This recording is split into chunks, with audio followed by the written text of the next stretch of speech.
Veja no ICL Notícias, segunda edição. Você é muito destemperado.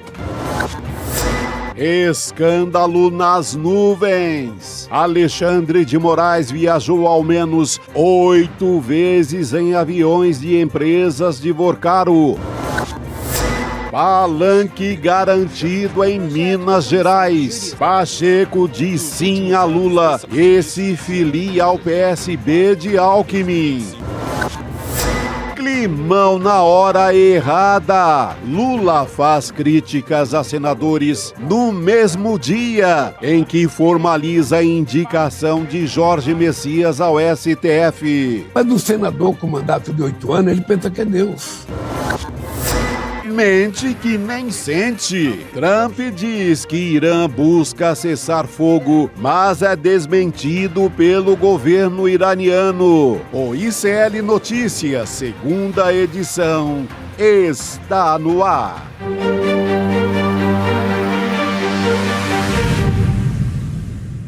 Olá, boa tarde. Seja muito bem-vindo, seja muito bem-vinda. O ICL Notícias, segunda edição, está começando. Estamos ao vivo em todos os nossos canais nesta quarta-feira, dia 1º de abril, gente, de 2026.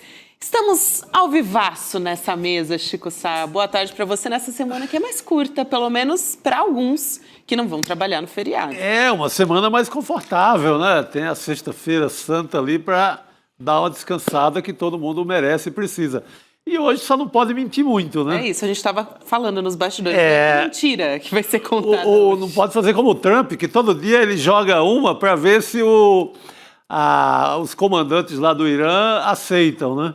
Ele hoje jogou que, olha, não, o Irã já tá fora, já pediu arrego. Aí os caras dizem, não, estamos na guerra. E engraçado isso, né, Chico? Porque não precisou nem ser dia 1º de abril para o Trump contar essa mentira. Já não é nem a primeira vez que ela aparece. Ele joga. É igual a família Bolsonaro, inclusive o próprio Jair, que durante a pandemia fizeram uma conta e ele estava numa média de 8, 9 mentiras diárias, só em relação à Covid-19. Verdade.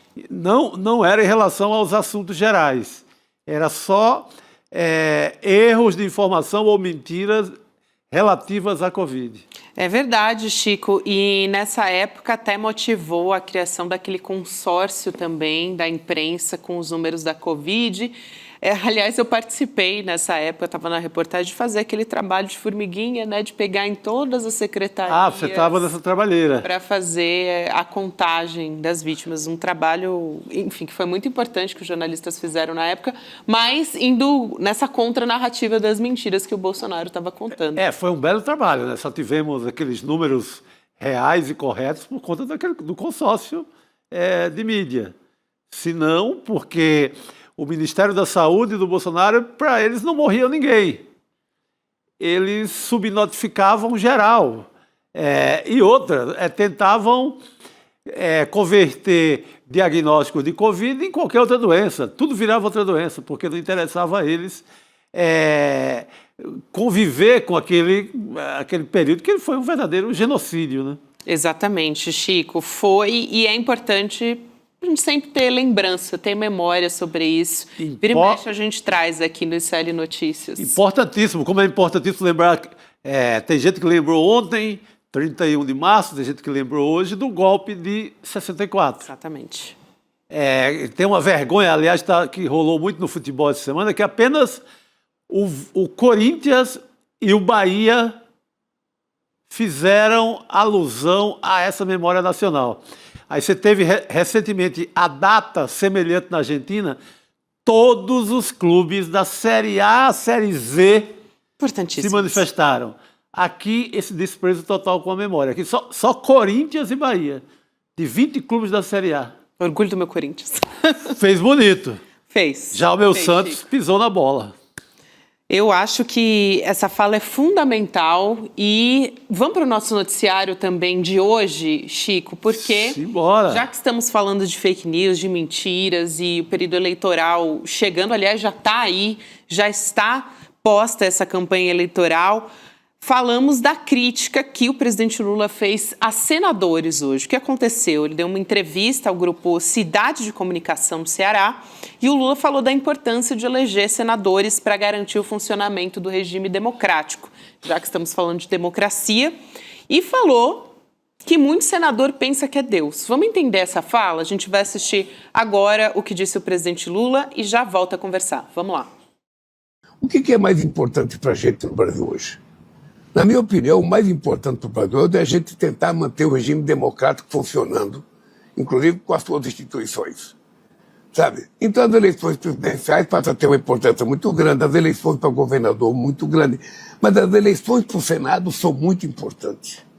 São muito importantes porque um governador mantém uma relação civilizada com o presidente da República, porque o governador também precisa do presidente da República. Mas um senador com mandato de 8 anos, ele pensa que é Deus. E ele pode criar muito problema se você não tiver uma base de sustentação dentro do Senado. Aí, Chico, só também para trazer mais uma informação aqui, em paralelo a essa entrevista, o presidente Lula enviou formalmente para o Senado a indicação do Jorge Messias para a vaga do Roberto Barroso, do Luiz Roberto Barroso, lá no Supremo Tribunal Federal. Então, será que essa crítica, a gente vai trazer essa discussão, essa análise aqui para a nossa mesa redonda, lá de Brasília, estamos chegando em companhia muito boa nessa quarta-feira. Será que essa crítica pode impactar na aprovação da indicação do Jorge Messias ao Supremo? Porque ele vai ser sabatinado pelo Senado. E a gente sabe que em momento de decisão de campanha eleitoral, tudo isso pesa muito, né? Mas eu acho que é o que já vinha da treta antiga. Porque para quem se achar, se incomodar com essa declaração do Lula, só aquele que vestia a carapuça de que tem comportamento de Deus. É uma declaração tão genérica que não foi dirigida a nenhum em especial, mas eu acho que quanto ao Jorge Messias, eu acho que são cenas dos capítulos anteriores que vão contar. É a mesma treta que já vinha com o Alcolumbre, com a rejeição do Messias por muita gente do Senado. Não é criada a partir dessa declaração, no meu entendimento. Vamos chamar a Alice Maciel, que vai substituir Heloísa Vilela, nossa companhia de segunda a quarta-feira. Elo está de férias, pessoal. Boas férias para nossa querida Heloísa e bem-vinda, Alice. Muito bom ter você junto com a gente. Boa tarde. Boa tarde, Gabi. Boa tarde, Chico, a todos que estão nos assistindo. É uma honra cobrir a Elo e uma responsabilidade estar aqui nesse lugar também. Elo maravilhosa, mas que descansar. A gente vai tentar seguir aí um bom trabalho. Coisa boa, Alice, tê-la aqui. Você que é uma das grandes repórteres desse país. Tem mostrado investigativa, tem feito um trabalho lindo aqui no portal do ICL, bem-vinda. E agora também junto com a gente fazendo companhia. Obrigada, no N2. Alice, eu já quero te ouvir também sobre essa declaração do presidente Lula, porque acontece justamente ao mesmo tempo da indicação do Messias e que vai ser sabatinado pelo Senado. Então, o Chico comentava aqui o que ele acha que vai ter peso ou não nessa sabatina, né? Como é que os senadores também recebem essa fala do presidente Lula? Sim, Gabi, essa fala gerou uma reação aqui no Senado já. Senadores se manifestaram contrários a essa fala do presidente Lula, mas eu acho importante também a gente analisar o contexto dessa fala. O presidente Lula falou isso diante, né, de uma estratégia que o partido já anunciou de reforçar vagas ao Senado, a eleição de senadores da base do presidente Lula, diante da dificuldade que o presidente teve de governabilidade nesse período, nesses 3 anos, 4 anos aí de mandato, e aí ele fala isso nesse contexto, e aí com uma dificuldade, inclusive, com o presidente Davi Alcolumbre, mas assim, pode dificultar, teve uma reação, né, aí dos senadores, e eu acho que, mas o presidente Lula está contando também ao enviar essa mensagem agora para o Congresso Nacional, depois de 4 meses, com o contexto de campanha de eleição, porque o senador Davi Alcolumbre, vai precisar do apoio do presidente Lula para reeleger o governador no Amapá, o Clécio Luiz, que recentemente se filiou à União Brasil. Importante esse contexto que a Alice traz, Chico, e é sempre também, assim, a gente tem que ter a memória de que, a memória também e o alerta, na verdade, de que a intenção da extrema-direita agora é preencher, é conseguir formar a maioria no Senado para aprovar pautas que são de, assim, suma importância para a extrema-direita, que é conseguir impactar no Supremo Tribunal Federal, porque a gente sabe que o Senado é o único caminho da lei para conseguir um impeachment de um ministro do Supremo. Então, a extrema-direita sabe disso e é por isso que eles querem ocupar mais cadeiras, né, pelo menos 1/3 do Senado Federal. Essa é a principal preocupação da direita, da extrema-direita, do Jair Bolsonaro lá na casa dele, dos filhos, da Michele, da Damares, essas figuras aí da extrema-direita só pensam nisso. Tanto que eles vão deslocar, né, os personagens conhecidos da extrema-direita, tanto que a família mandou o Carlos Bolsonaro para Santa Catarina. Exato. Essa é a grande obsessão. Ainda mirando a cabeça dos ministros do STF. O Bolsonaro, que naquela operação dentro do golpe, naquele capítulo dentro do golpe, no punhal verde e amarelo, planejou a morte do Lula e do Alexandre de Moraes e do Alckmin, agora, numa versão democrática, ele planeja a cabeça também do Alexandre de Moraes via Senado.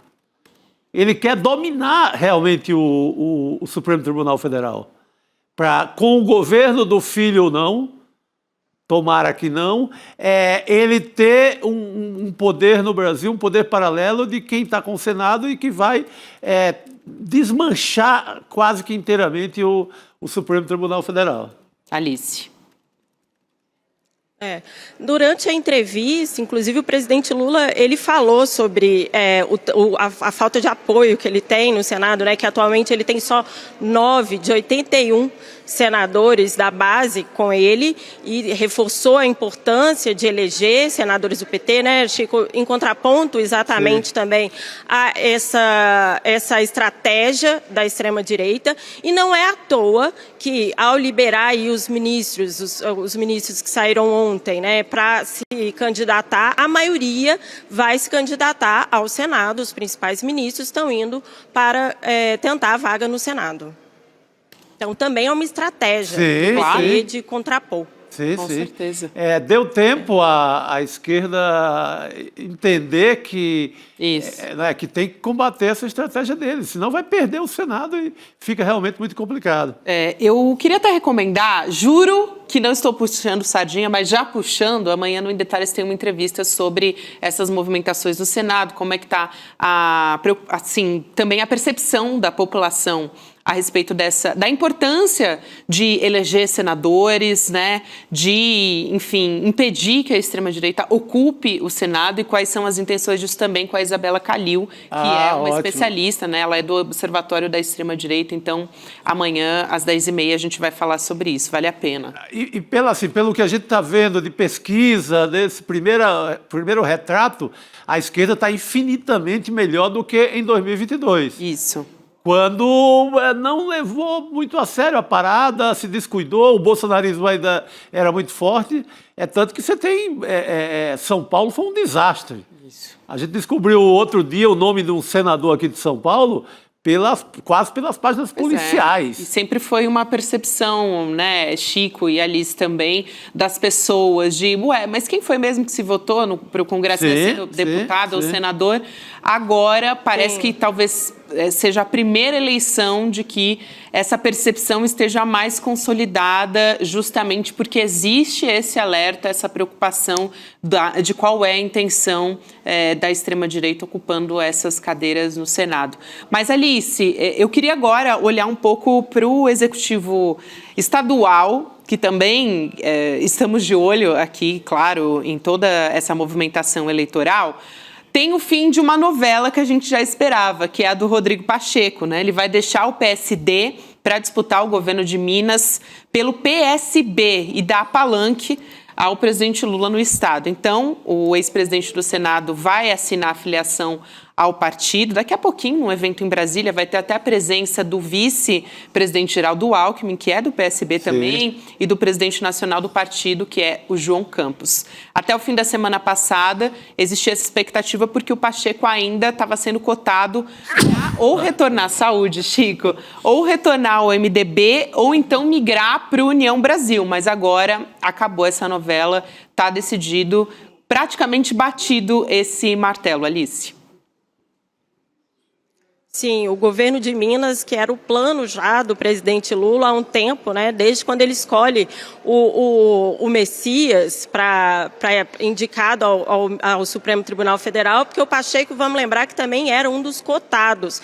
Só que o Lula já tinha esse plano de colocar o Pacheco como candidato no governo de Minas. Só que o Pacheco até agora, inclusive, ele não admite publicamente que será o candidato, se enrolou aí até agora para bater o martelo, de mudança para o PSB.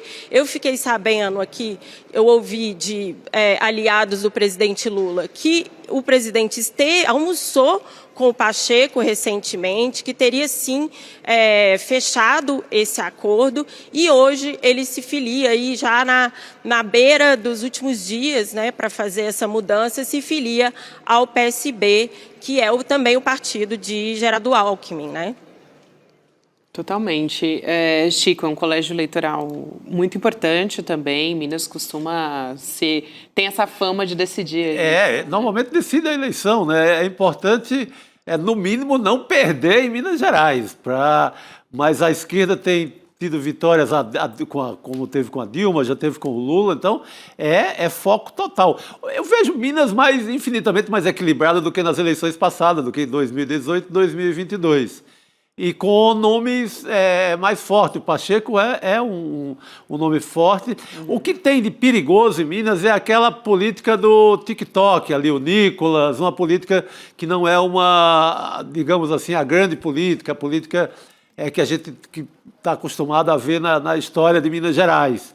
Então, ainda é um pouco o Cleitinho, que é outro político também que é muito midiático, é muito de internet, tem uma votação muito grande, aparece muito forte agora na disputa para o Senado, mas o Lula demora a fechar esse jogo com o Pacheco, mas agora tem candidato forte. É isso. Alice, quer fechar? Sim, tem a máxima, né, histórica de que quem ganha em Minas Gerais ganha as eleições. Né? Isso é histórico. Sim. E, né, o Pacheco sai até o momento, na expectativa, com o apoio do presidente Lula. Um segundo plano aí seria o Alexandre Calil, que foi prefeito de Belo Horizonte, mas o Lula quer que ele saia para senador. E do outro lado, né, ao lado de Flávio Bolsonaro, ainda também estão articulando. Tem o nome do Matheus Simões, que atualmente é o governador, o vice, mas o Zema saiu recentemente, né, que é do PSD. O Matheus Simões sai também apoiando o Zema, então tem esse acordo aí. Se o Zema está dizendo que não vai fechar num primeiro turno com o Flávio, então eles também estão negociando e articulando. Tem também o Cleitinho, do Republicanos, que também tem dito que não sabe que se quer, mas que está à frente das pesquisas. Saiu uma pesquisa hoje, inclusive, que o Cleitinho sai à frente, com empate com o Pacheco. E tem também um outro candidato, que é o candidato que o Flávio Bolsonaro tem mostrado que quer mais, que é o presidente da Federação das Indústrias de Minas Gerais, que é o Flávio Roscoe, que se filiou recentemente ao PL. E é o candidato que Flávio Bolsonaro está apostando até o momento, que ele tem dito aí para os aliados que é o candidato que ele quer. Alice, eu quero trazer ainda uma outra notícia, repercutir uma outra notícia aqui com você, que é a de que o ministro Alexandre de Moraes teria feito pelo menos 8 voos em aeronaves de empresas ligadas ao Daniel Vorcaro, o ex-dono do Banco Master. Isso entre maio e outubro de 2025. A apuração é da Folha de São Paulo. A gente vai entender melhor aqui o que diz essa reportagem.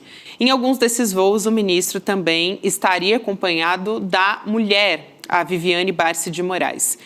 Que diz em nota, o gabinete do ministro Alexandre de Moraes negou as informações e afirmou que, abre aspas, ilações da fantasiosa matéria são absolutamente falsas. O ministro jamais viajou em nenhum avião do Daniel Vorcaro ou na companhia dele ou do Fabiano Zettel, a quem nem conhece. Lembrando que Fabiano Zettel é o cunhado do Daniel Vorcaro, um pastor ligado à Igreja Lagoinha também, e o maior doador da campanha do Jair Bolsonaro e do Tarcísio de Freitas em São Paulo em 2022. Mas vamos lá para a reportagem, né? De acordo com a reportagem, os voos foram identificados a partir do cruzamento de dados da Agência Nacional de Aviação Civil, do Departamento de Controle do Espaço Aéreo e do Registro Aeronáutico Brasileiro. Segundo o jornal, 7 dos 8 deslocamentos teriam acontecido em aeronaves da Prime Aviation, uma empresa de compartilhamento de bens de luxo,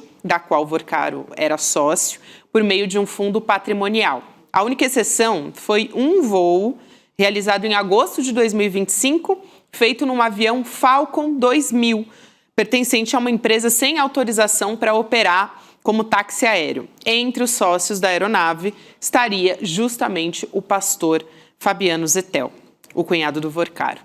O escritório da advogada Viviane Barsi de Moraes disse que contrata regularmente serviços de táxi aéreo e que a Prime Aviation está entre as empresas utilizadas. A nota diz que as contratações seguem critérios operacionais e não envolvem vínculo pessoal com proprietários das aeronaves. Chico, depois também vou passar para a Alice. Eu tenho uma informação que eu senti falta nessa matéria, que é pagou ou não pagou o voo. Eu acho que isso seria fundamental. Só ser ligado ao Vorcaro ou do Vorcaro, assim, não fica muito grave se tivesse sido de graça. Se tivesse sido contratado mesmo pelo escritório, eu acho que não tem problema nenhum. Pagou o voo, foi o preço de mercado, ou pagou só, o voo custava 100 mil, pagou 4 mil, obteve uma vantagem. Aí é imoral.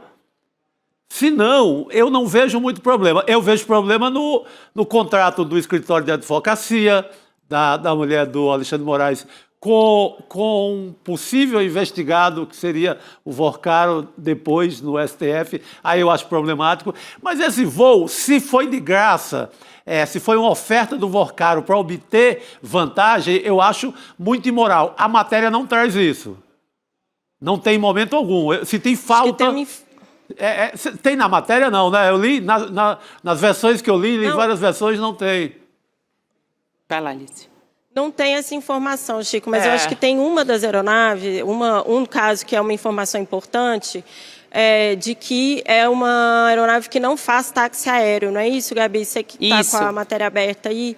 Uma das aeronaves não faz táxi aéreo. E quando não está registrado na ANAC para fazer táxi aéreo, então, teoricamente, é uma carona. Assim, a gente pressupõe, porque não pode ser pago isso de acordo com as regras da própria ANAC. Então, eu entendi isso na matéria, que o mundo dos jatinhos teria sido uma carona mesmo, que é algo que a gente tem visto também, né, que virou um instrumento. Os jatinhos viraram um instrumento de lobby aqui em Brasília. Todos os escândalos estão aparecendo, viagens de jatinho para cima e para baixo. Cada vez mais a gente escuta aqui nos corredores que senadores, deputados estão viajando e voando em jatinhos para cima e para baixo. Então é uma farra também dos jatinhos. Parece que virou mesmo esse instrumento de lobby, né, Chico? Exatamente. Não, o ideal, você sendo, se você for um juiz de comarca, lá do interior do meu Ceará, por exemplo, lá de Quixeramobim, você já deve ter todo o cuidado do mundo e não viajar no carro do outro, no avião do outro, em tudo. Eu acho que é um zelo que o mundo jurídico tem que ter, assim como ninguém na vida. Então, é óbvio que um ministro do Supremo deve ter esse zelo. O mesmo vale para o Cássio Nunes, que o filho recebeu 18 milhões também de contratos com pessoas que seriam investigadas pelo pai. ligadas à JBS. Então, esse zelo eu acho que vale para todo mundo e cabe ainda mais ao ministro como Alexandre Moraes, que prestou um serviço sem igual à democracia brasileira, que é um cara muito visado, cabe a ele ter o cuidado máximo. Aliás, está no momento político, desculpa te interromper, não, Chico, mas para agregar o que você está falando, o Alexandre de Moraes acabou de dar 24 horas para o Eduardo dar explicações também sobre um vídeo em que ele estaria mostrando, né, fazendo ali a transmissão ao pai, né, que não pode ter acesso à rede social. Exato. Então, o momento político é muito delicado também, né? Excelente essa informação que você traz, porque é nesse capítulo do zelo absoluto. Esses ministros ganham muito bem, tem mordomia, tem tudo, não precisa estar viajando no voo do outro. Tudo bem que não foi aquele voo tipo para ver o Palmeiras, no caso do Alexandre Moraes seria ver o Corinthians, na Libertadores, fora do Brasil. Não foi tão imoral assim. Mas tem que evitar, até para não gerar esse tipo de matéria. Mas eu acho que essa matéria só pegou um pouquinho porque já teve a outra do escritório. E o Alexandre Moraes está um pouco no alvo do bolsonarismo, que tem verdadeira obsessão em fragilizá-lo, até para melhorar a vida do pai e a vida do Flávio daqui por diante. Alice, antes de te devolver a palavra, eu só queria alertar a todo mundo que a gente deixou aberta a nossa enquete, que é justamente sobre esse assunto, e as pessoas estão, de fato, se manifestando muito a respeito disso. Então, a pergunta, né, o que você pensa sobre Moraes ter usado aviões ligados a Vorcaro? Tem a alternativa, é muito grave, é normal, meio problemático. É claro que a enquete é só um micro de uma discussão, de uma análise que a gente está fazendo aqui no N2, que é muito mais complexa, né? Agora, esse tipo de matéria você tem que ser... assim, de uma repórter que eu adoro, a grande repórter, que é a Mônica Bergamo, mas precisa, por conta da delicadeza dela, precisa ser mais inteira. Precisa ter valor, precisa ter mais apuração. Até porque ela é muito delicada e ela vai diretamente, assim, ela é muito sintonizada com um grande desejo do bolsonarismo nesse momento. Vai lá, Alice.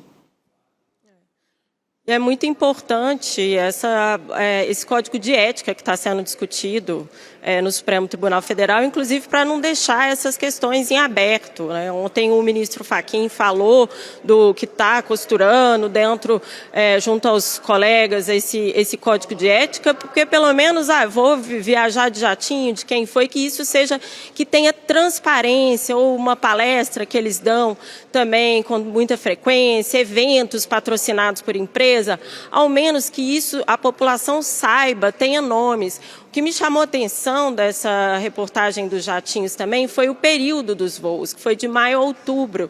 Naquele período também que o BRB, o Banco Master, já estava em voga aí no noticiário por causa da tentativa de venda para o BRB. Teve também o caso dos servidores da Caixa que foram demitidos depois de barrar uma operação da Caixa de 500 milhões com o Banco Master. Então, eu acho que é a importância mesmo do Código de Ética, porque os ministros eles devem essa transparência à sociedade. É isso. E está muito ligado também ao primeiro assunto que a gente falou, né? Que é a ocupação das cadeiras que a extrema-direita quer, justamente para conseguir enfraquecer ainda mais o STF. Está tudo muito conectado. Eu quero ainda trazer aqui duas apurações da Alice Maciel. A gente tem no site do ICL Notícias, você pode ler, completa em iclnoticias.com.br. Alice, o senador e pré-candidato à presidência, Flávio Bolsonaro, atuou como advogado de defesa do policial militar Bruno Dias de Laroli, acusado de matar a menina Ana Clara Machado, de 5 anos, um crime que aconteceu em fevereiro de 2021, durante patrulhamento de rotina numa comunidade em Niterói, região metropolitana do Rio de Janeiro. Essa é uma matéria que a Alice traz aqui para a gente. E também tem uma outra atuação do Flávio Bolsonaro, eu vou te passar para você poder comentar as duas, que o nosso tempo está um pouquinho curto, mas é super importante. O Flávio Bolsonaro também assinou, junto com o escritório de advocacia, um recurso ao Superior Tribunal de Justiça em defesa de 4 policiais militares acusados de matar 4 homens durante uma emboscada no Morro do Vidigal, na zona sul do Rio, em janeiro de 2020. Alice, explica pra gente melhor essas histórias. Esse policial militar ele já é réu. Esse fato aconteceu em 2021. Ele é acusado de matar essa menina de 5 anos que estava brincando com o irmão de 2 anos na porta de casa, quando foi atingida por um tiro de fuzil. E, de acordo com a denúncia do Ministério Público, não havia nenhum indício de confronto com o traficante, sempre essa mesma justificativa que os policiais dão. E o Tribunal do Júri decidiu, ou melhor, o Tribunal do Rio de Janeiro decidiu que Bruno Delaroli iria para o Tribunal do Júri. E aí, em 2024, o senador Flávio Bolsonaro participou da banca de defesa desse policial militar num recurso ao Superior Tribunal de Justiça, em que pede a revogação da decisão do Tribunal do Rio de Janeiro. E a Corte ela não aceitou, não acatou esse caso, ele não cabe mais recurso. Então, a expectativa, né, que o PM vá mesmo à júri popular. E também ele assina, o Flávio Bolsonaro assina essa peça junto ao outro advogado, que é o Paulo Klein, que foi o advogado do Fabrício Queiroz, aquele investigado nas rachadinhas. E no ano passado, o Flávio também assina com esse advogado um recurso para os 4 policiais militares, também do Rio de Janeiro, acusados de matar numa emboscada 4 pessoas no Morro do Vidigal. E também é bem semelhante. Eles também pedem para revogar uma decisão do Tribunal do Rio de Janeiro, que também tinha indicado ali, decidido que esses militares fossem ao Tribunal do Júri. Então, aparentemente, nesses 2 casos, ele atua junto com esse escritório de advocacia aqui no Superior Tribunal de Justiça. Fundamental essa apuração que você traz aqui. Alice, eu quero muito agradecer a sua presença no N2. Um prazer ter você na nossa companhia nessas próximas semanas que a Elu vai estar descansando. Obrigada, querida. Bom trabalho por aí. Prazer é meu, gente. Boa noite. Muito obrigada. Boa noite, querida. Obrigado. Alice Maciel, que é nossa repórter investigativa aqui do ICL, analisando as notícias. Teremos muitas informações. E trazendo apurações também. O tempo inteiro. Falando em notícias do dia, olha só quem está chegando aqui na nossa mesa redonda. Rodrigo Viana, pode se achegar aqui na nossa mesa. Isso. Boa tarde para você também. Boa tarde, Chico. Boa tarde. Boa tarde. A gente estava falando aqui, Chico, sobre reportagens importantes, né? Ontem a gente foi a estreia do nosso documentário original do ICL. Assistimos e, assim, tem uma linha histórica, tem vários pontos ali que são importantes para construir essa história do Banco Master na nossa cabeça, fazer essas ligações, mas, assim, um trabalho de muita importância, né, de muita utilidade didática também, no momento de fazer essa contranarrativa, né, porque tem muita gente querendo selecionar os nomes que aparecem ou não nessa história na imprensa. Fazer a edição, né? Edição, você tira os queridinhos, como eu só lembro do caso do Roberto Campos Neto, porque é o mais grave. Se o cara era o dono da bodega, né? O dono lá do boteco inteiro do Banco Central, e ele permite um escândalo tamanho desse do Vorcaro, ele permite que o cara seja cevado, engordado, cometa todas as irregularidades, ofereça papéis, junte tudo que é fundo falso que tem no mercado e coloque como capital do seu banco. Alguém descuidou feio dessa história, né? Espero até que tenha sido um descuido, que não tenha sido por interesses outros. Mas tem 2 diretores do Banco Central investigados com tornozeleira eletrônica. Então não tem como dizer que foi tão descuido assim, não tem. Se valesse, como é que é, o domínio do fato, né?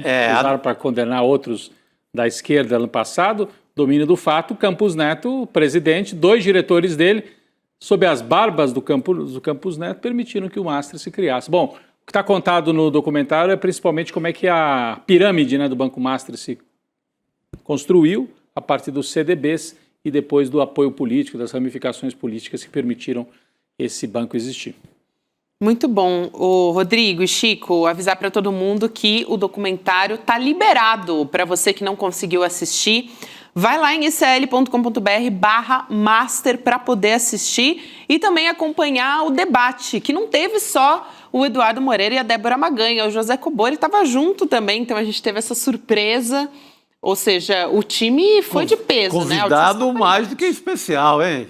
Isso. Só melhora a parada toda. E está liberado o documentário para assistir junto com o debate também. Então, esse encontro, assim, tá imperdível. Essa gravação aconteceu, tá completo, disponível para você acompanhar, você que não conseguiu, em icl.com.br/master. Ou então você que assistiu e quer assistir de novo. Tá liberado para você também.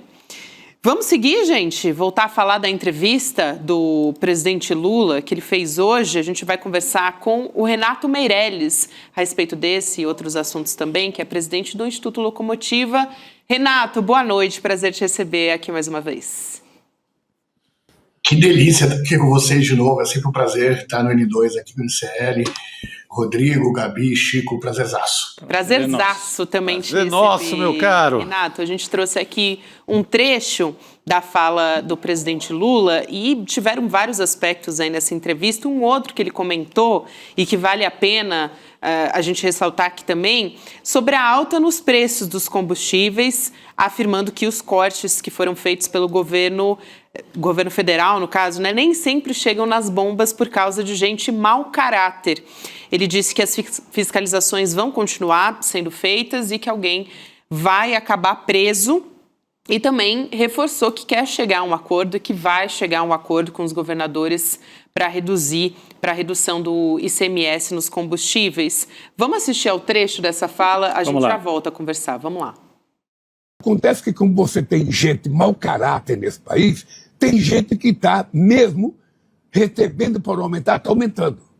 Então nós estamos com a Polícia Federal, estamos com todos os PROCON dos estados, tudo fiscalizando, porque nós vamos ter que colocar alguém na cadeia. E eu tenho assumido o compromisso. Nós vamos fazer o que tiver ao alcance do governo para não permitir que a guerra do seu Trump e a guerra do seu Netanyahu contra o Irã não aumente o preço do feijão, não aumente o preço do alface, não aumente o preço da salada, o preço da carne de borda aqui para o povo do Nordeste. Agora mesmo estamos propondo aos governadores um acordo para eles reduzir o ICMS e o governo paga metade, eles pagam metade. Esse acordo está avançado? Tudo isso foi acordo. Nós não queremos fazer na marra, nós queremos fazer um acordo. E isso vai acontecer. Renato, antes de passar a palavra, eu queria ressaltar aqui, 21 estados já aderiram a esse plano do governo federal, né? 21 estados já aderiram, mas talvez o mais relevante dessa entrevista, Gabi, seja que o Lula entrou na campanha. Objetivamente, esse Lula que deu essa entrevista é um Lula candidato, mais do que foi o Lula nos 2 primeiros anos de mandato, nos 2 primeiros anos e meio de mandato.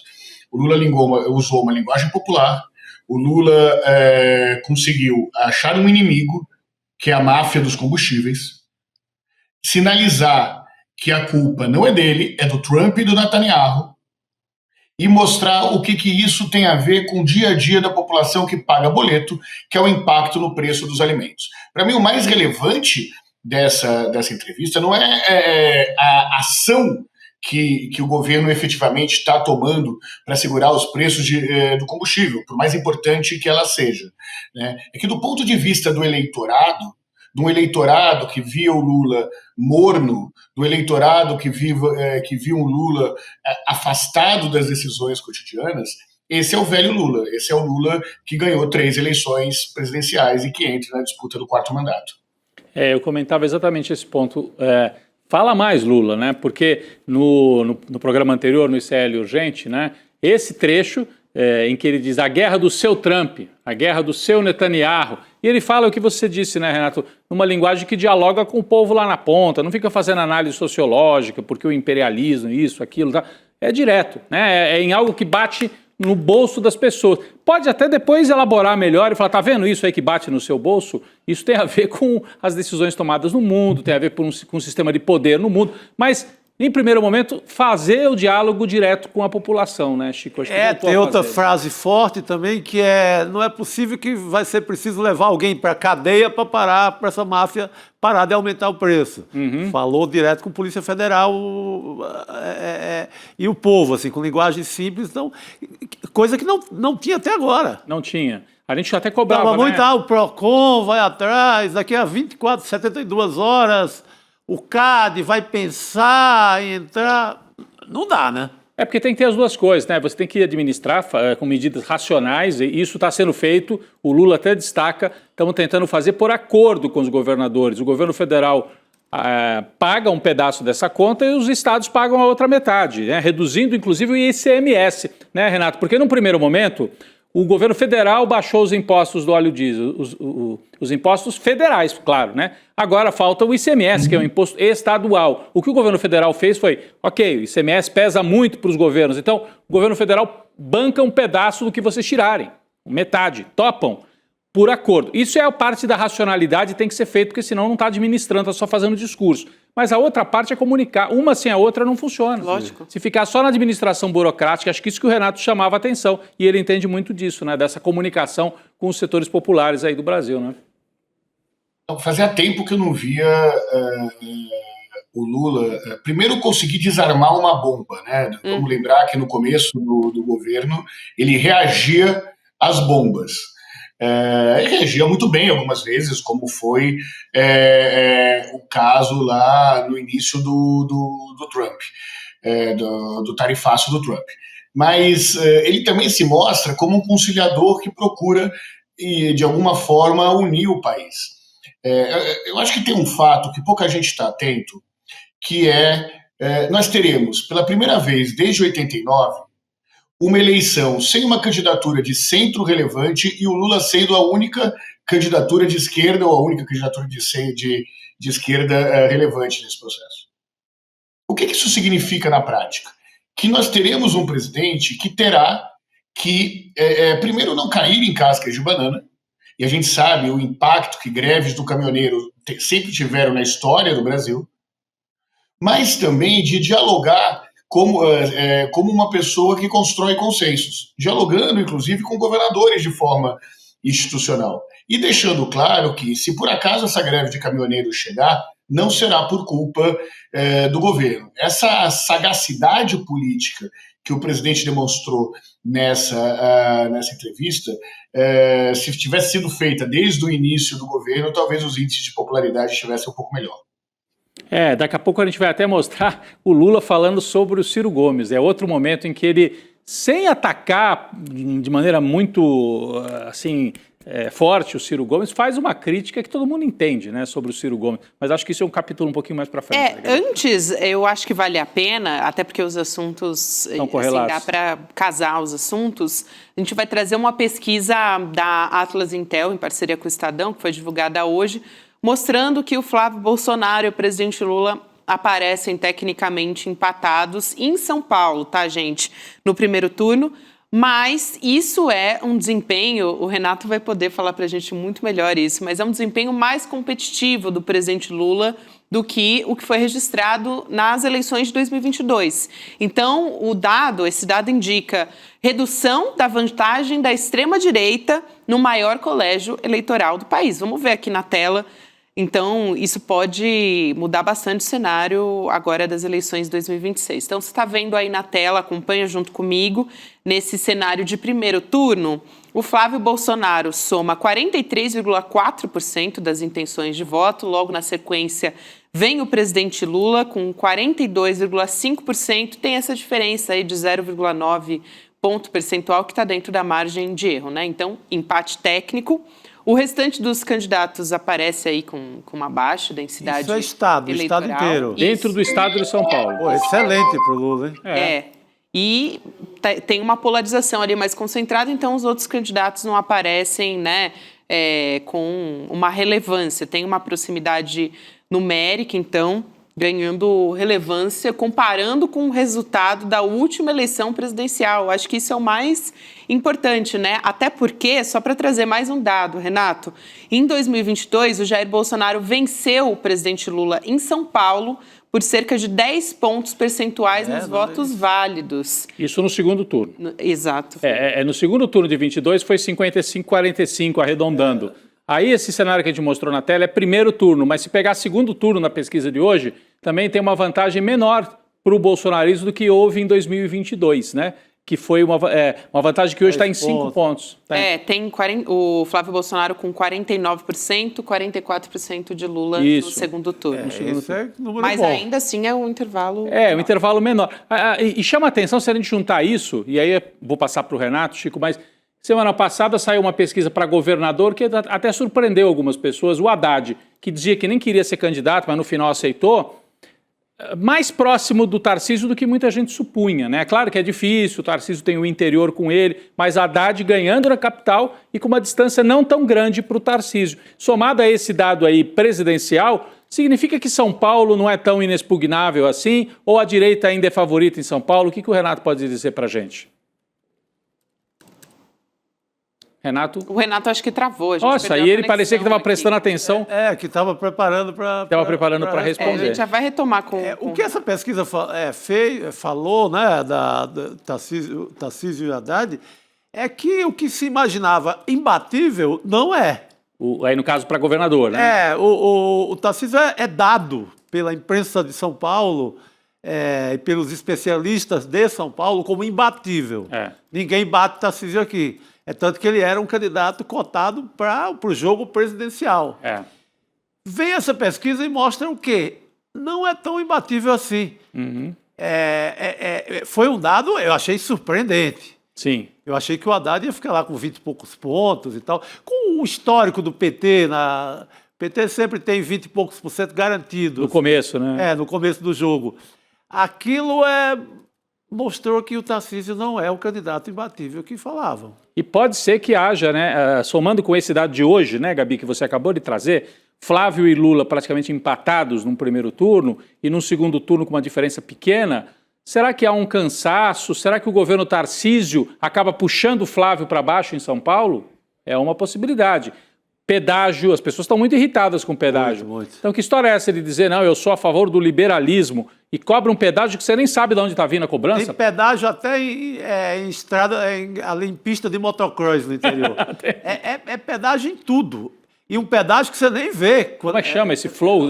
Tem um nome, me fale o nome agora. Uma coisa flow. Flow. Que você cobra, você não passa na cabine e não tem aquele sem parar, aquele negócio. Não, você nem percebe que tem um pedágio. É como se fosse um radar que bate a sua placa ali e você... mas você não sabe. Você tem que fazer um cadastro. E se você não se cadastra, você fica devendo. Então é um negócio confuso. Né? A segurança pública, que é uma área muito delicada, assim, entregue às baratas, assim, São Paulo. Teve uma matéria domingo no Fantástico mostrando umas gangues aqui de São Paulo. São Paulo está entregue. É free flow, né? Free flow. Exatamente. São Paulo está entregue, né? Não tem governo. A sorte do Tarcísio é que a imprensa de São Paulo não diz o nome dele quando a notícia é negativa. Não sai. Hoje eu li 9 matérias. G1, Folha, Estadão, nas pautas: saúde, transporte, educação, segurança pública e pedágio. Zero nome do governador. Então, fica mais fácil você governar quando você não tem o seu nome citado em matérias negativas. E nenhuma. O nome do Tarcísio aparece, privatização, inauguração de uma coisa ou outra de metrô, mas não aparece em momento algum ligado à notícia negativa. É uma bela de uma proteção. Ainda assim, um quadro menos difícil, ainda assim é difícil, mas menos difícil do que se imaginava para o Lula e para o Haddad, essa tabelinha. Aliás, o Haddad vai estar no N1 amanhã. Tem uma entrevista Fernando Haddad. Com o Fernando Haddad, que é pré-candidato ao governo do estado de São Paulo, aqui amanhã no N1, a partir das 8 horas. Então fica ligado nisso aí também. Muito Já bom. está sendo compartilhado nas redes, mas te dou o recado aqui pelo N2 também. Bem lembradíssimo. E a gente estava falando aqui dessa pesquisa, eu tenho sempre que trazer os dados da pesquisa. Então, foi uma entrevista com 2.254 eleitores de São Paulo entre os dias 24 e 27 de março. Essas datas são importantes porque a gente pode olhar o que estava saindo de cenário político, margem de erro de 2 pontos percentuais para mais ou para menos, com um intervalo de confiança de 95%. E aí tem um outro aspecto até dessa pesquisa, Chico e Rodrigo, enquanto o Renato Meirelles não volta, que entre os eleitores de São Paulo, o Lula também ele perderia para Romeu Zema do Novo. Só que, na mesma pesquisa que foi feita em Minas Gerais, no segundo turno, Lula aparece com empate técnico tanto com Flávio Bolsonaro quanto com Zema. E Minas também é um colégio eleitoral. Aquela coisa aí, só uma coisa justificaria, né? Que é o antipetismo, o antilulismo. Qualquer um. Coloque Zé das Couves, qualquer um, o eleitor de São Paulo. Isso. Depois se arrepende, porque mas na hora vota. Uma relevância, né, nesse cenário. Porque o Zema ninguém nem conhece ele aqui, ninguém sabe nem o que ele faz ou chegou a fazer na vida, né? Então, esse número... Agora, quando você vai para Minas Gerais, a gente também trouxe os números no ICL urgente. Interessante, né? Porque Minas, saindo um pouquinho de São Paulo, indo para Minas, né? Minas Gerais, onde o Lula definiu que o Rodrigo Pacheco é o candidato a governador. Isso muda muita coisa. Né? E em Minas Gerais, o Lula tem empate, mas com vantagem para ele, em Minas.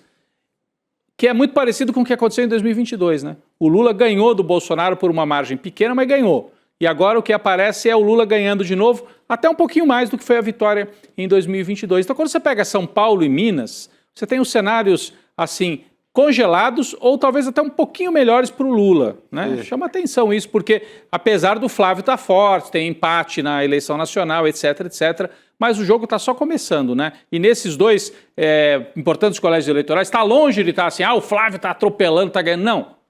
Tá?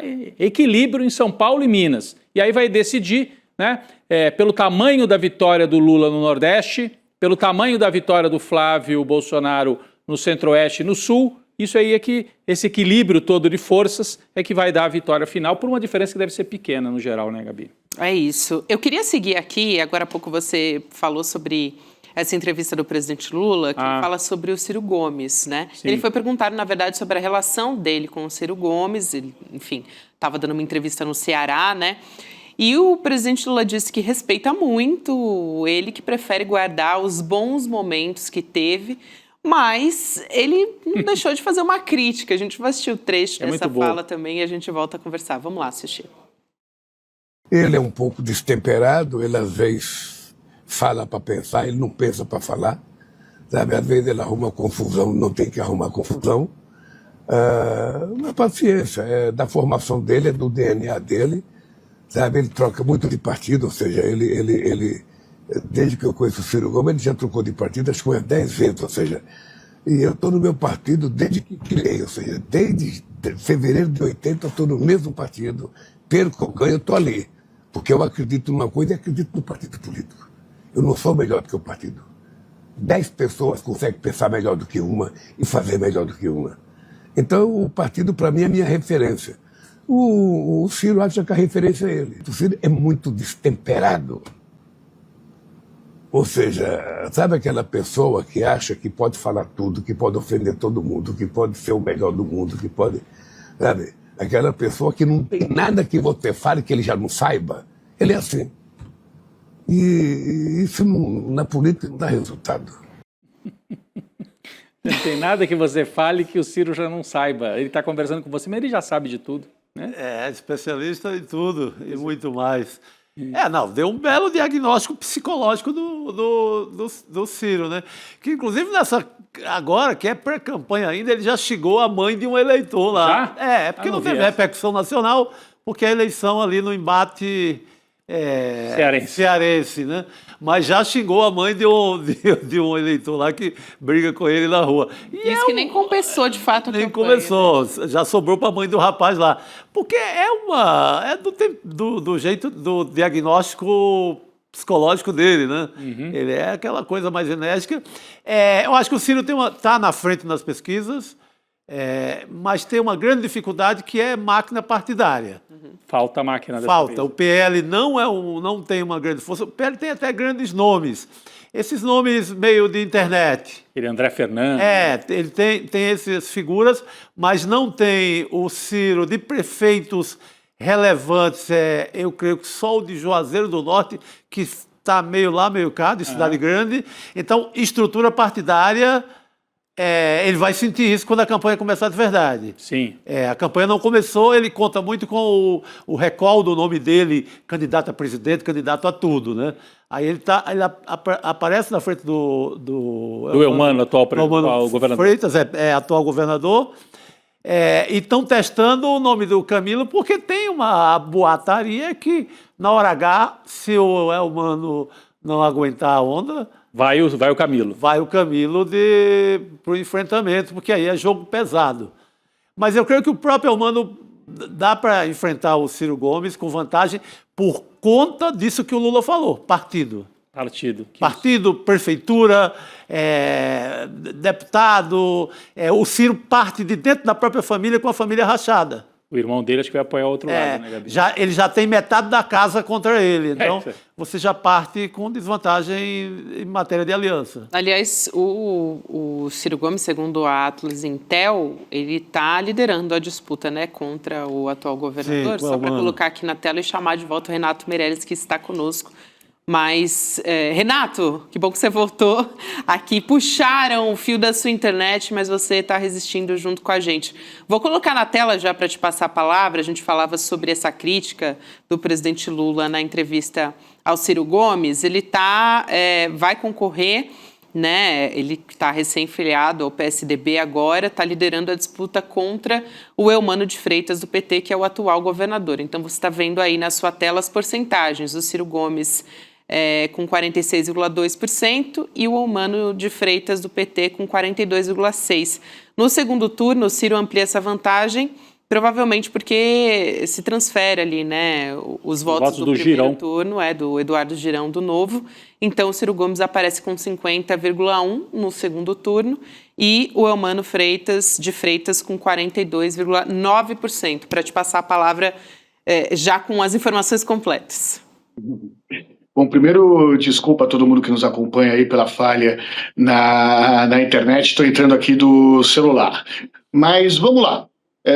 O grande cabo eleitoral do Ceará se chama Luiz Inácio Lula da Silva. Vamos lembrar que Ciro Gomes perdeu para Lula já no estado do Ceará.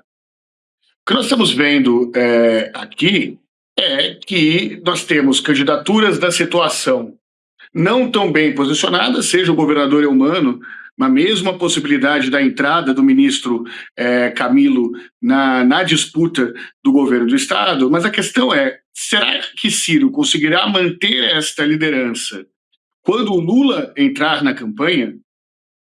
É esse o grande desafio. Vamos lembrar que o Eumano foi eleito com o apoio do presidente Lula. E que é muito difícil, numa eleição presidencial, em que se dará aí uma disputa bastante acirrada, que provavelmente a eleição se definirá por 2 pontos de diferença, que no Nordeste, num dos maiores estados do Nordeste, que é o Ceará, um candidato que não apoiará Lula e que num eventual segundo turno tende a apoiar Flávio Bolsonaro, terá o mesmo desempenho dos votos. Acho que não dá para analisar o atual quadro do Ceará e fazer projeções sobre o futuro do Ceará sem levar em conta a eleição presidencial. É o Lula que vai definir, né? A hora que entrar para valer. Hoje ele entrou um pouco nesse jogo, né? Levantando aí, lembrando o povo do Ceará que o Ciro tem esse probleminha, né? Um pouco destemperado, como disse o Lula, um pouco assim, pouco avesso a jogar em grupo, ele joga sozinho, foi o que disse o Lula também. O Lula não fez um ataque frontal ao Ciro, só contou quem é o Ciro. Não, nem precisa, né? Ele falou, fez ali, traçou o perfil psicológico. Perfil psicológico, exatamente. Que se você perguntar ao irmão do Ciro, ele vai dizer a mesma coisa. Muito parecido. Tanto que a família é rachada, vai para a eleição, cada um para uma banda. E vai contar muito a própria energia do Ciro para defender o Flávio Bolsonaro. O Ciro é um candidato que causou uma grande polêmica dentro do reino do bolsonarismo. E um racha tremendo entre o Flávio e a Michele. A Michele é contra, porque o Ciro, com aquele modo de falar, atingiu ali pessoalmente o Jair Bolsonaro.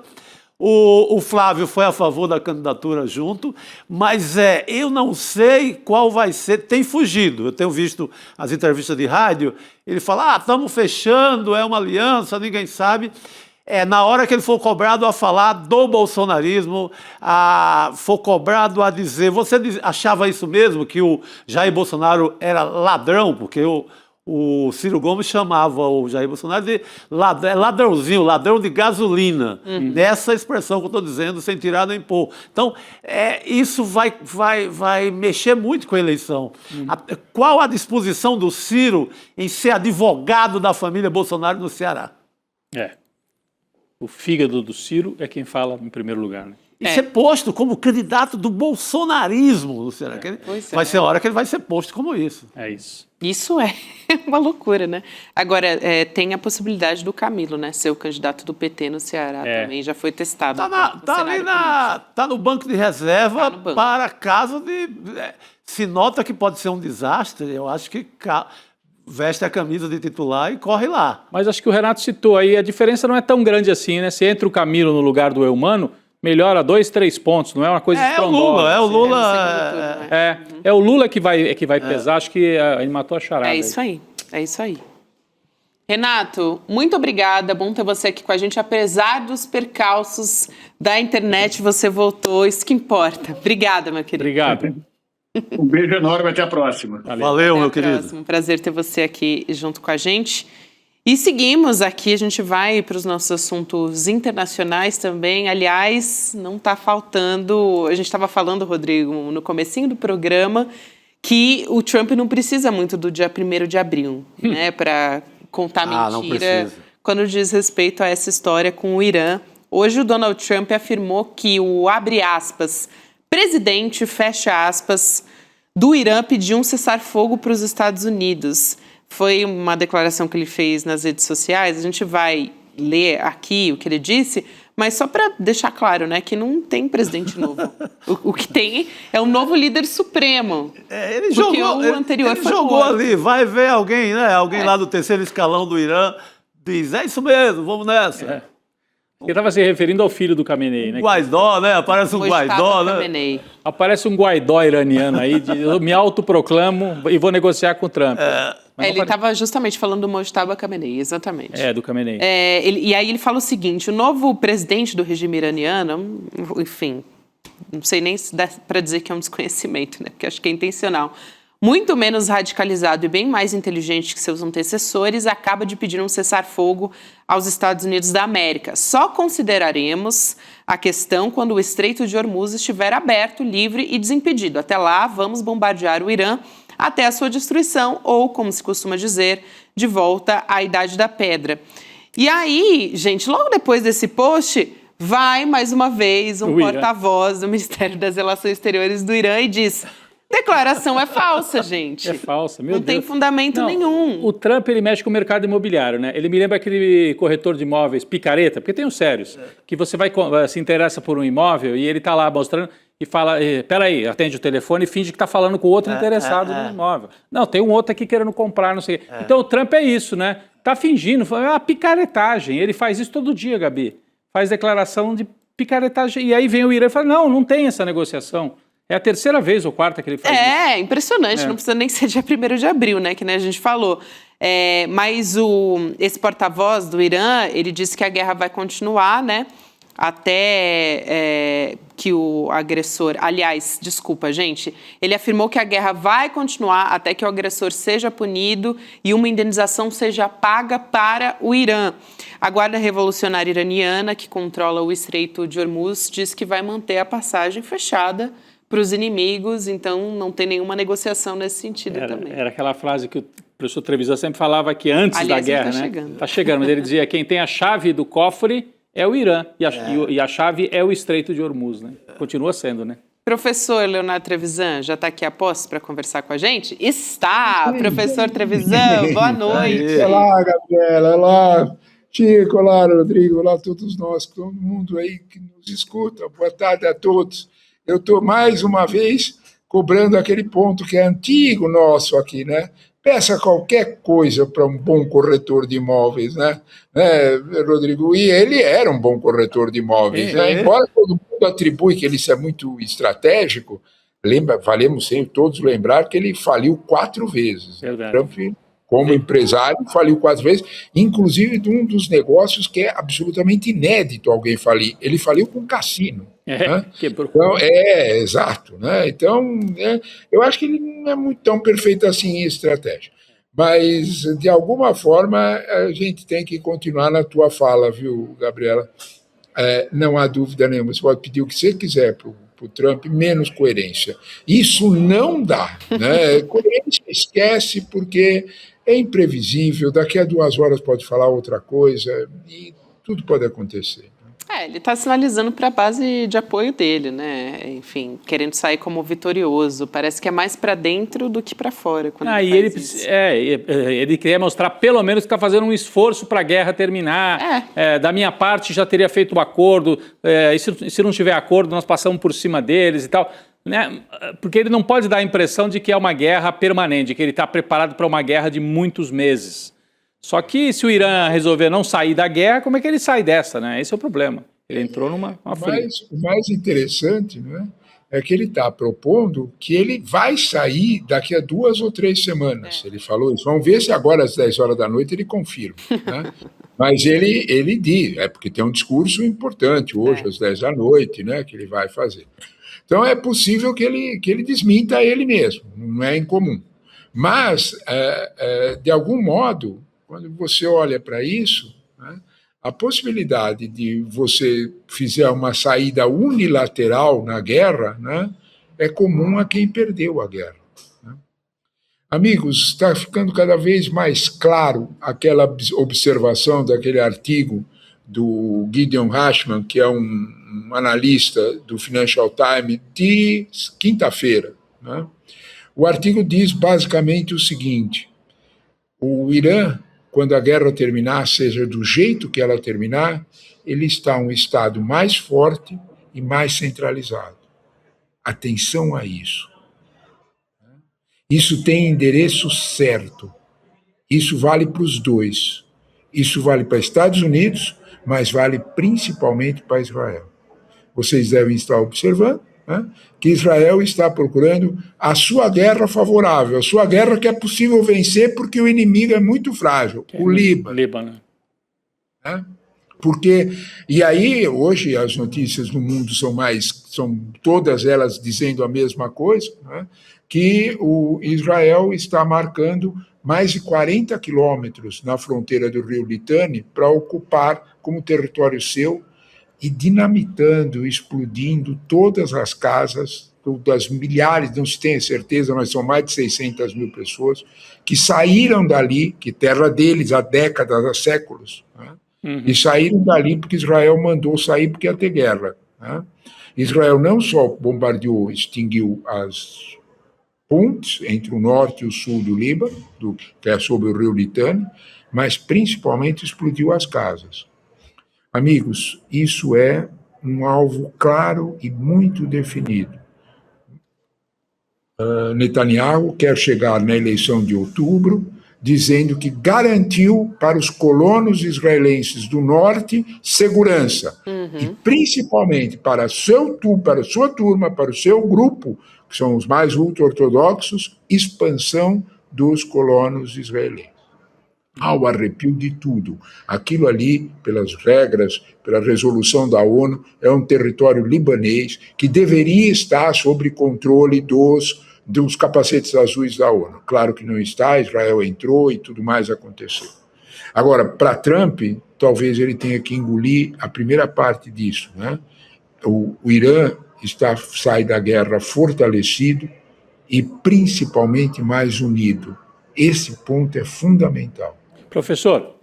Promessa de que eu vou acabar com o regime, não foi o que aconteceu. Não, é que o professor Trevisan falou meio en passant, assim, mas é algo importante, né, que a gente vê. Daqui a pouco o Trump deve fazer um pronunciamento, cadeia de rádio e TV lá nos Estados Unidos, e tem uma grande expectativa, professor Trevisan, você pode confirmar para a gente, eu vi o noticiário aqui um pouquinho antes de entrar no estúdio, de que ele pode romper formalmente com a OTAN, é isso mesmo que seria, que está em pauta? Aliás, Está em pauta. Posso só Tá na complementar aqui, professor, e já te trago isso. É super importante isso, Rodrigo, porque o Trump já falou que está considerando, né, retirar os Estados Unidos da OTAN, porque ele considera que os aliados europeus não deram um apoio militar quando ele quis, né? Foi uma entrevista para o jornal The Telegraph, a gente tem um trecho do que foi dito. O Trump diz: eu nunca fui convencido pela OTAN, sempre soube que era um tigre de papel. E Vladimir Putin também sabe disso, aliás.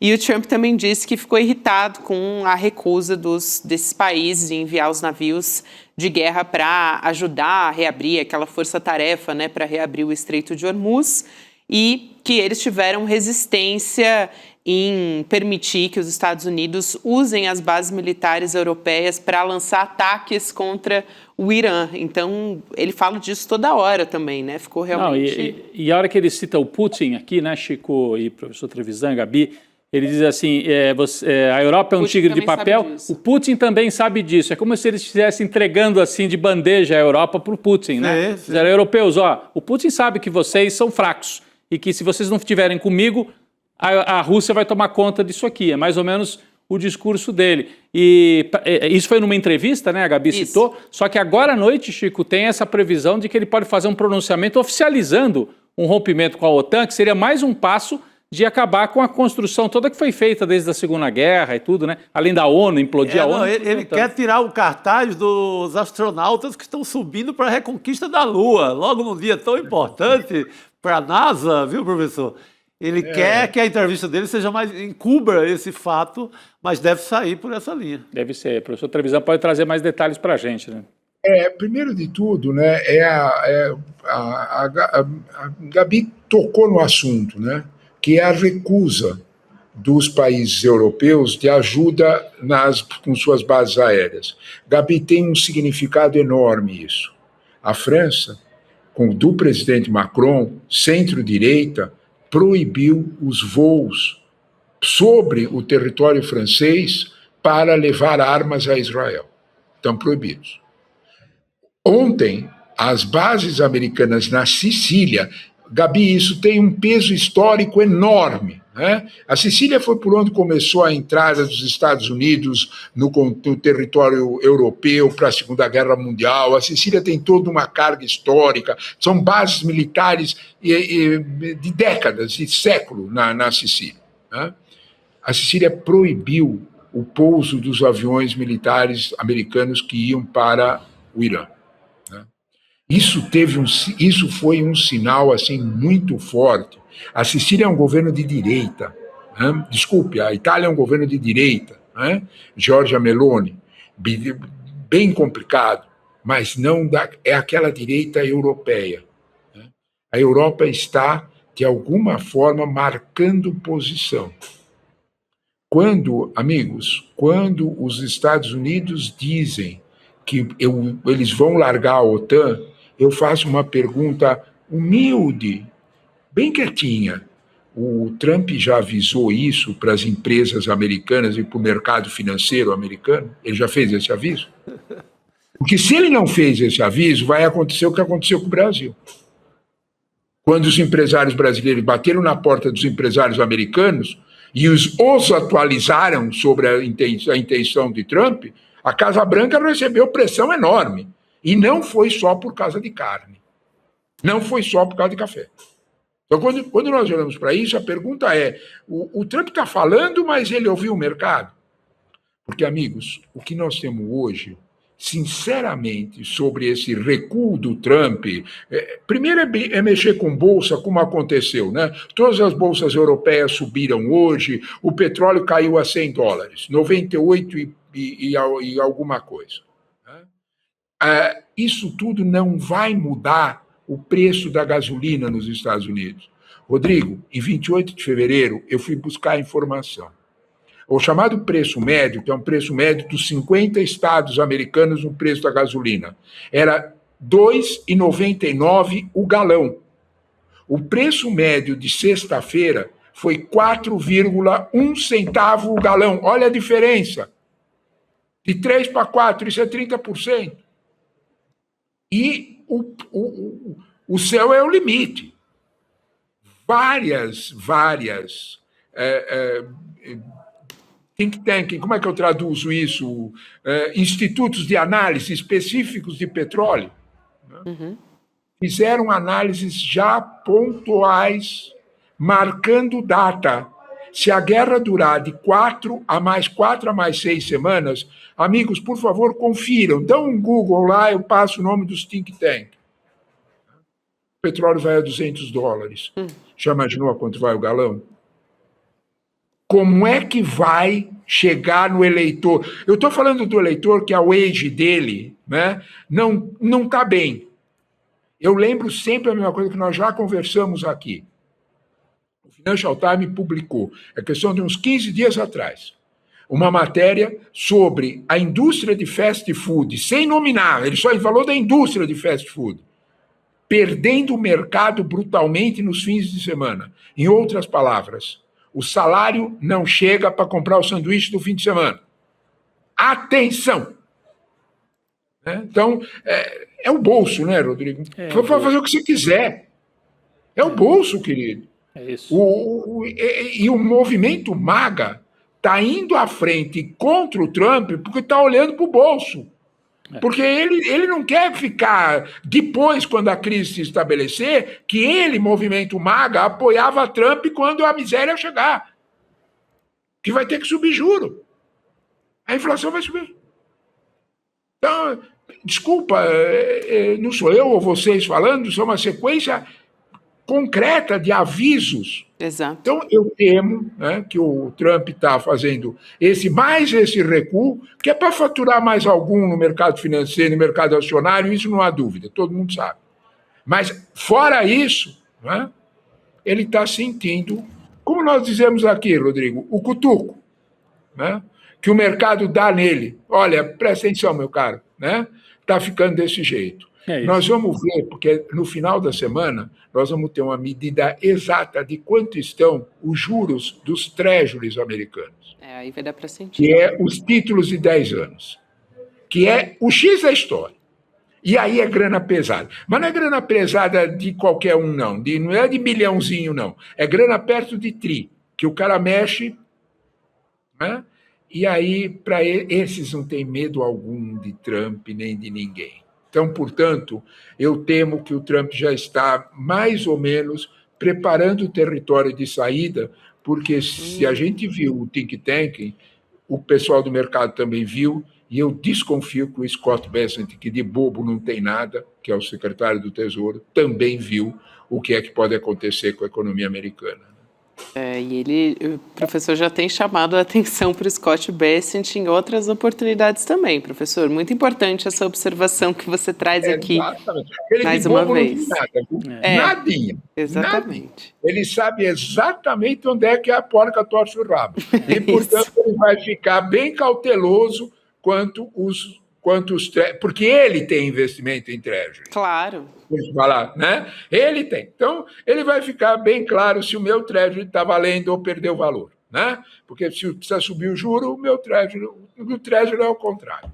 Então, bem na contramão do Rubio e do Pete Hegseth, né? Exatamente. Por que será, né, professor? Qualquer hora nós falamos do Pete Hegseth sobre aquilo que o Financial Times descobriu dele. Qualquer hora nós conversamos sobre esse pecadinho que ele tem. Boa, professor. Eu quero ainda trazer, porque assim, hoje, infelizmente, estamos monotemáticos com Donald Trump, mas porque não tem como. Mas trazendo aqui uma outra faceta do governo Trump, que é a seguinte, a notícia que a gente traz aqui para repercutir também com o professor Trevisan, de que a Suprema Corte dos Estados Unidos analisa a validade de mais uma medida que ataca os migrantes, né, por parte do governo Trump, que é a retirada do direito à cidadania americana por nascimento em solo estadunidense. Ele Chico. foi compareceu à sessão presencialmente. para fazer aquela pressão, amiga. É a primeira vez que o presidente ousa, alguém do executivo ousa pressionar a Suprema Corte com a presença pessoal. Nós estamos falando desde Franklin, desde George Washington, nós estamos falando só disso. Isso, apenas. Apenas. Aquele instituto sueco, o Videm, junto com a Freedom House, deve ter descido mais alguns graus a autocracia. A democracia desceu e a autocracia subiu, me corrigindo. Exatamente. Fazer o presidente visitar a Suprema Corte, isso nunca aconteceu. Aliás, essa sentença ela deve sair em até 3 meses. O Trump diz que estrangeiros estariam abusando desse direito e prejudicando os Estados Unidos. Né? O Trump, só para lembrar, no primeiro dia de mandato dele, assinou uma ordem executiva para limitar já esse direito num primeiro momento. Né? Nesse documento, o presidente determina que a cidadania seja negada para crianças cuja mãe esteja em situação irregular no país no momento do parto ou que esteja nos Estados Unidos de forma temporária sem um visto de residência. A medida também determina, falando sobre o pai da criança, né, que ele precisa ser cidadão estadunidense, ou residente legal no país. Então, assim, já num primeiro momento, foi o primeiro ataque, né, do governo Trump. E é tão simbólico isso, dá a impressão que o próximo passo é colocar o ICE na sala de parto, no centro obstétrico. Coloca o ICE já na sala de parto, nasceu, já prende o bebê, recém-nascido, né? É um negócio, assim, brutal. Bom, já prendeu criança, né? Já prendeu criança, então, Isso. Essa situação, Gabi, você tem razão de lembrar da sala de parto, porque ela tem tudo a ver com um passado muito complexo histórico nos Estados Unidos. Isso viu, Gabi, a 14ª emenda americana, que é de 1898. Quem ensina história independente americana fala disso o tempo inteiro. Porque essa emenda, ela começou a aparecer nos estados do Sul, né, junto com os filhos de escravizados, para ver se eles tinham maior direito. Né? Foi uma das coisas retiradas pela lei Jim Crow, pela aquele conceito Jim Crow, né, de retirar direitos que a Guerra Civil tinha estabelecido. Em 1898, a 14ª emenda americana foi considerada constitucional pela Suprema Corte. Né? O que essa emenda diz? Isso que você acabou de dizer. Né? Seja filho de quem for, em que situação for, nascido nos Estados Unidos, é americano. Essa lei, nesse momento, tinha a função de atrair trabalhadores, principalmente europeus, para os Estados Unidos. Porque eles queriam proteger essa gente e dar direito para eles chegarem de fazer um filho nos Estados Unidos americano e ter esse direito de trabalhar lá. Ele está mexendo com coisas muito históricas nos Estados Unidos, muito sagradas para os americanos. Isso é sagrado, inclusive, para a direita americana. Atenção, isso envolve direito. Olha, isso é muito sério. Né? Não é só apenas o direito constitucional, tem algo que é muito comum no direito americano, né? Que é o direito que chama consuetudinário, que é o direito dos costumes. Isso é muito pesado nos Estados Unidos, fora a religião, fora a questão religiosa. Então, a presença do Trump aí na Suprema Corte é literalmente um passo a mais na autocracia e um passo pesado. Um passo pesado. Passo bem pesado. Barbárie, exatamente. É isso.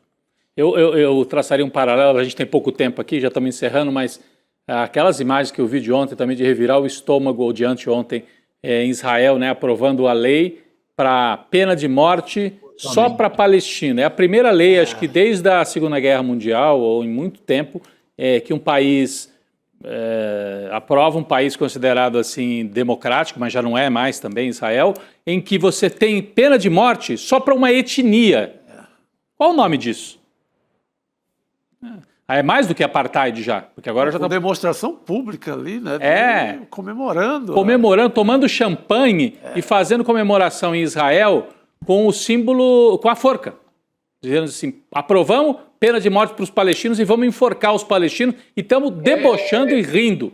Então, de um lado Israel com pena de morte e de outro o Trump nos Estados Unidos querendo já caçar o bebê quase que na sala de parto, porque a mãe não está legal e tal, não é ilegalizada dentro dos Estados Unidos. Então, Israel, Rodrigo, foi muito bom você ter lembrado, porque ela também está sob júdice da Suprema Corte israelense. Vamos ver se eles conseguem. E a Suprema Corte israelense tem sido a grande barreira, porque nós precisamos reconhecer, Israel é, no Oriente Médio, a última democracia que temos. Seja lá o que for, o que a gente quiser discutir, a última que tem. Né? Então, e isso está no peso da Suprema Corte, que conseguiu julgar que os filhos e os praticantes da religião ultra-ortodoxa tinham que servir o exército. E a Suprema Corte aprovou isso. A Suprema Corte não resistiu.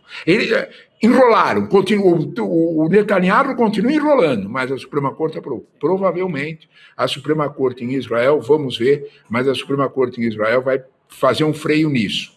E eu espero que a Suprema Corte nos Estados Unidos, que já votou na questão da tarifa de forma a acalmar a situação, ela acalme também. Tomara, porque, Gabi, nós temos que olhar uma coisa que é muito preocupante. Não é Estados Unidos que o Videm e a Freedom House mostraram que está subindo a autocracia. Hoje, 70% do mundo vive em regimes autocráticos.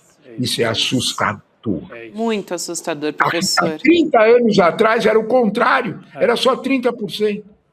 Fundamental chamar atenção para isso. O que aconteceu com a mentalidade? Aí é com a espécie, né? Que nós agredimos tanto. O que aconteceu? Exato. A gente vai voltar a conversar sobre isso com certeza, professor Trevisan. Muito obrigada.